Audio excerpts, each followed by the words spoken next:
This video has some crazy tips and tricks that you may have never seen. If you know half of these, you are a true Stardew Valley pro. Best of luck! Are you a decorator? Are you tired of the boring wallpaper and flooring that you can find in all these brand new furniture catalogs? Well then, this is for you. There are a bunch of brand new wallpapers that you can only get from the villagers during the desert festival. These are really interesting. They're not all good, but they are interesting. As well as 2 wallpapers that can only be purchased from the casino. These are incredibly expensive, especially if you want to make your entire farmhouse this really strange color. And if you have a cursed mannequin, there is a 0.1% chance every night that a random wall will change into this ultra rare, almost never seen before wallpaper. If you have seen it, let me know down below. You can now get mystery boxes. These behave as Omni geodes but have slightly better loot in them. You should most definitely get these for a book and a unique hat. Well, do you want a free mystery box with basically no effort? On the 23rd of winter, place down an end table and drop either some milk or cookies on that table. Get it? Milk and cookies. Anyway, when you wake up the next morning, the morning of the Feast of the Winter Star Festival, that milk will be replaced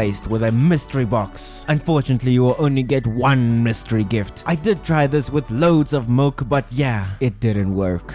Do your animals annoy you? Is the barking dog just getting on your nerves? No? Well, if they do, butterfly powder will allow you to absolutely destroy one of your pets. You can buy the stuff from Krobus, rub it on one of your pets and poof, they are dead. However, they are not necessarily entirely destroyed. They are instead turned into little blue butterflies. I have this save file that I broke by creating unlimited pets. I have to mute this because every single dog is barking at the same time and it is absolutely unbearable. Here, take a listen and check this out. Look at how many little blue butterflies I have flying around after absolutely massacring these innocent little pets.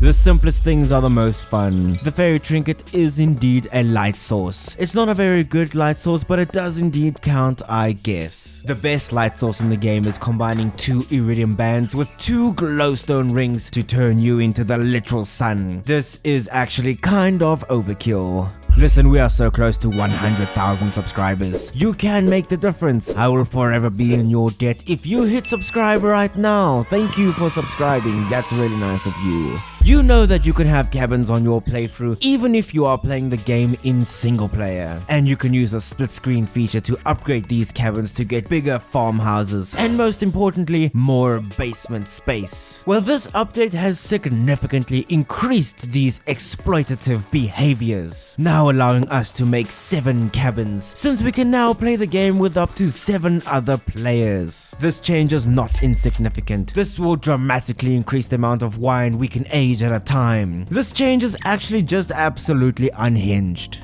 If you are a veteran Stardew Valley player, you know where all of the golden walnuts are and you can get the farmhouse on your first visit to Ginger Island. However, if you do not get enough golden walnuts, you will be forced to go home, using the boat or just accepting that you will pass out on Ginger Island and wake up back in your bed. Well, not anymore. There is now a little box with 3 tents in the Ginger Island jungle for you to use and abuse. This will allow you to get enough golden walnuts to unlock that gosh darn farmhouse. This small change is actually quite impactful. If you are the type of person who likes to use weapons that are not galaxy or infinity weapons, then this is going to be insane for you. This change does indeed work on the dragon tooth cutlass and the iridium needle, and it will drastically increase these weapons' effectiveness. Naturally, you can enchant any weapon in the game using a prismatic shard. You can also enhance any weapon in the game using gems like rubies and emeralds. Well, for every weapon in the game except for the galaxy weapon and the infinity weapons, you can now give them an additional innate enchantment using a dragon tooth at the forge. You can drastically increase the attack speed of a weapon as well as increase either the crit chance or the crit power, which would go great on the infinity needle. Now there are also 2 very unique bonuses that you can only get from this new innate enchantment. The slime gatherer innate enchantment that will cause slimes to drop more slime whenever you defeat them, and the slime slayer enchantment that will increase increase your damage to slimes by 33%. I need to play around with this, but the infinity weapons might not be the best weapons in the game anymore. Subscribe to see my findings. What do you get with the fruit bat cave? Some fruit every now and then? Yeah, the botanist profession will allow you to harvest iridium quality fruit which can sell for some money, and yes, the fruit bat cave does indeed make the community center ever so slightly easier, but that is about it, isn't it? While the mushroom cave comes with a free dehydrator, the new artisan machine that can make the most expensive edible item in the game. Do not underestimate the dehydrator. Everyone is wrong. It is amazing.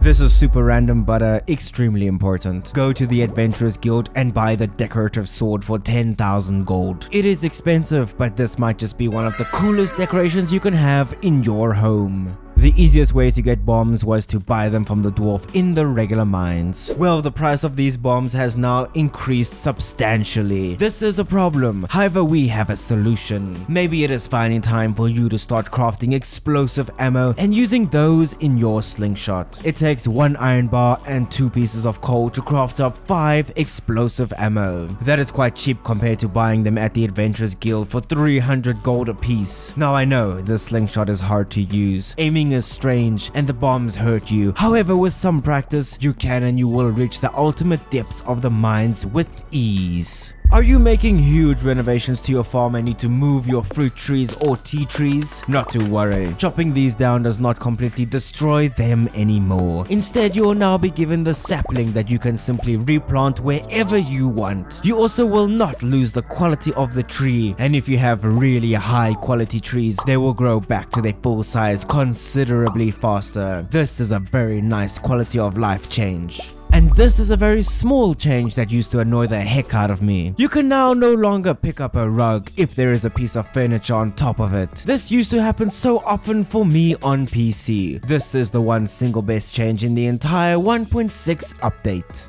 Listen to this. Pigs remain supreme, right? Pigs are the best animal in the entire game. Nothing even comes close to their mighty reign at the top of the food chain. Well, this update has 2 incredible changes that could change this forever. First, we have golden animal crackers. These will make all of your animals produce twice as many animal products, and it even works on your fish pond, making them produce double of everything. The catch is that these do not work on pigs, as pigs are already really good. If you think about it, pigs would be unstoppable if golden animal crackers worked on them. However, sheep is the animal that we should be using these on. Hear me out. If you have maximum hearts with your sheep and you have the shepherd profession, they will produce wool every single day, as they make wool faster if they love you, and the shepherd profession reduces the time as well. And since we are using golden animal crackers on them, you'll get 1 iridium wool and 1 gold wool every single day from every single sheep. Now for the second change that makes this so incredible. Iridium wool now has a 100% chance to produce 2 servings of wool. So each sheep will make around 5 cloth every single day. So this is what you do. Produce a ton of cloth with your wool for an entire season. Change your profession to the artisan profession and then sell the stuff. Each cloth will make you 700 gold, but these sheep are absolutely printing cloth. They produce cloth during rain and winter, so over a long period of time, sheep can and might just outpace your pigs. A full barn of sheep makes about 34,000 gold every single day. Make sure that you use auto grabbers to make this basically effortless. The Meow Meow weapon looks really cool, and it has a unique crit animation. Look, isn't that cool? But it is also a terrible weapon that does little to no damage. Do not forget that you can transmog your weapons in this game. Take your incredible Infinity Blade and turn it into a Meow Meow, a cool looking weapon with incredible stats, perfect for monster eradication. The quarry now has coal nodes. It is not to be trifled with. The quarry was previously kinda useless, and I always found myself turning the quarry into a machine processing factory. Well, coal is always needed, and coal nodes are quite decent. Visit your quarry more often and get that free coal. Okay, it's bonus time. There are many items in the game that you can only get once, like Leah statue, the iridium crobus, and a whole bunch of other items. If you happen to lose these, or if they get destroyed by a bomb, you can now retrieve them in the secret woods behind that bear statue. There will be a crow. This crow will sell these lost items for only 10,000 gold each. Did I win? Did you know everything in this video? Of course not. That means you should subscribe, by the way. Now go and watch this video with tiny insignificant changes you also never knew. Thanks for watching, but for now, I will see you in the next video.